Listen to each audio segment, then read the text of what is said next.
Ready to resume, Mr. President. Session is resumed. Convention for the Safety of Life at Sea, 1974. This is a protocol of 1988. Senate Resolution 653 under Committee Report 249 on the international conservation and management measures by fishing vessels on the high seas.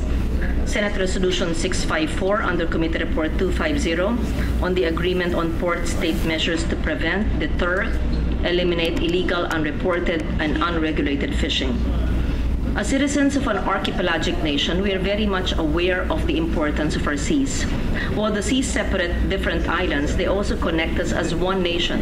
And thus, even with the jurisdiction of local governments on certain parts of the sea, it takes a whole of society effort to ensure the sustainable management of our seas and the conservation of marine biodiversity and the safety of vessels plying our seas. So,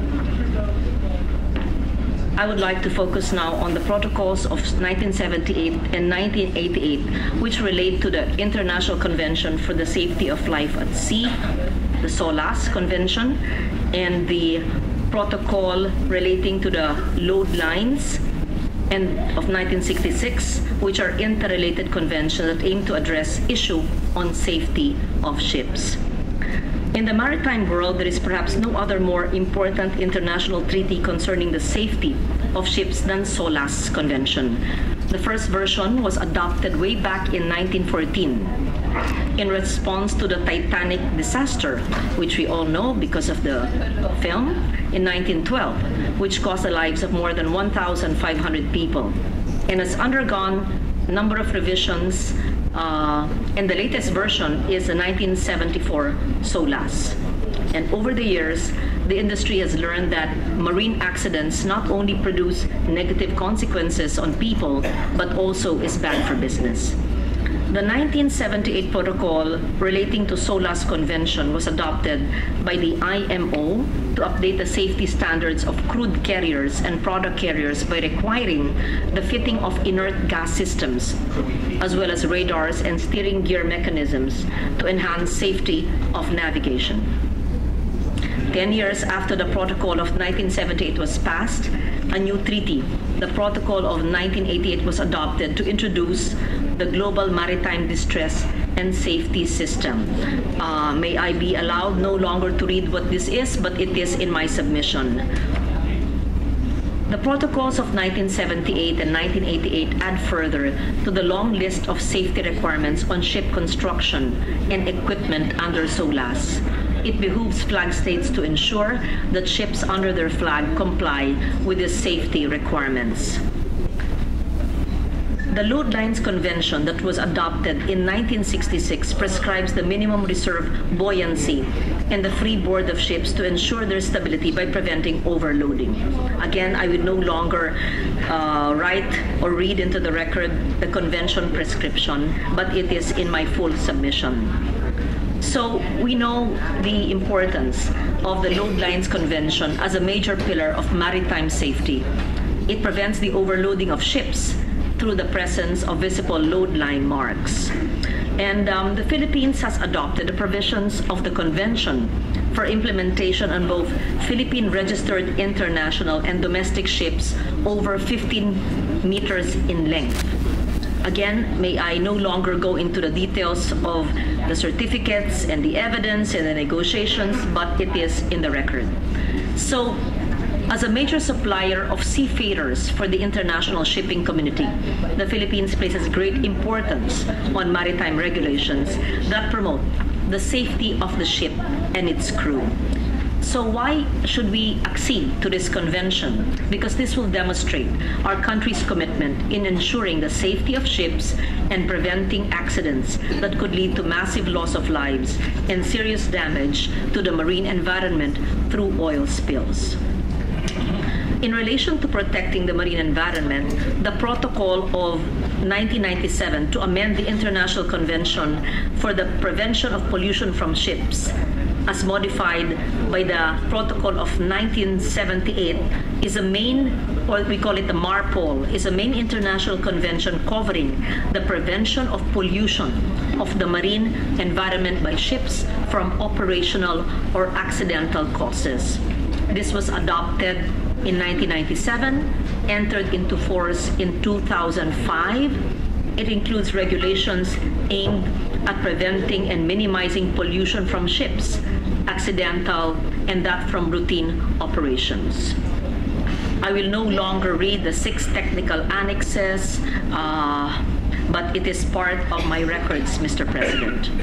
The protocol requires that ships over 400 gross tonnage and all platforms and drilling rigs engaged in voyages to ports and waters where the MARPOL Convention applies have a valid air pollution prevention certificate confirming compliance with equipment and operational requirements.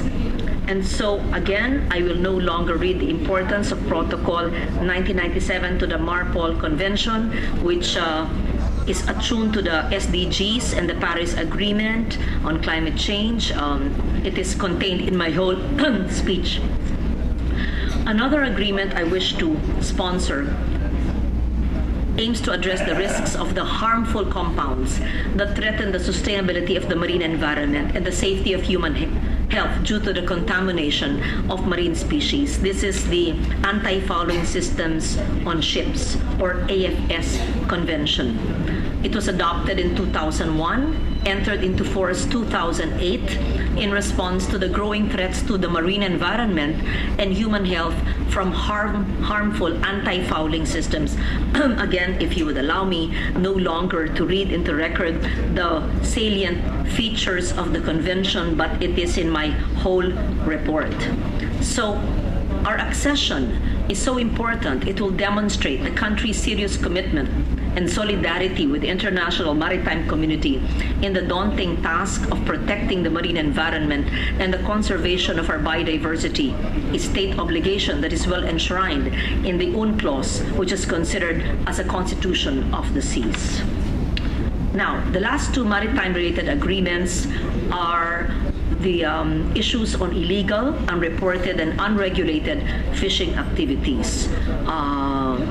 One was signed in 2009, entered into force in 2016, reflects the successful culmination of global efforts to combat IUU fishing by setting harmonized minimum standards for measures to be taken at ports. And the Port State Measurements Agreement, or PSMA, is the first binding international agreement to specifically target IUU fishing.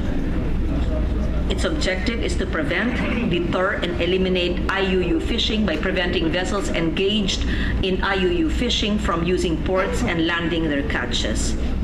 This agreement reduces the incentive of such vessels to continue to operate while also preventing fishery products derived from IUU fishing from reaching national and international markets.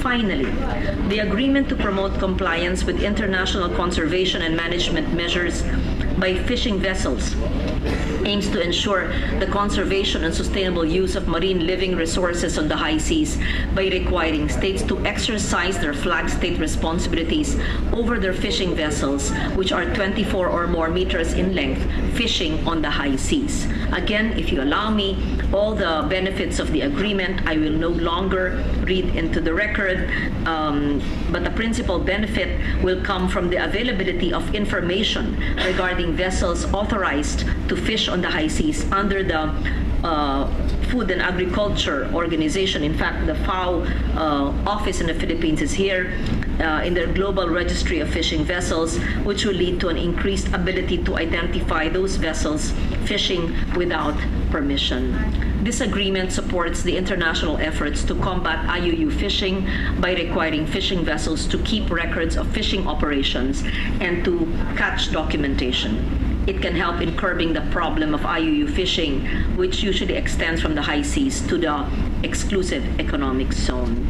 So we can see, Mr. President, that as part of a community of nations living in one planet, we need to cooperate with the international community towards the responsible use of our marine resources, the safety of vessels plying our seas, the protection of our high seas.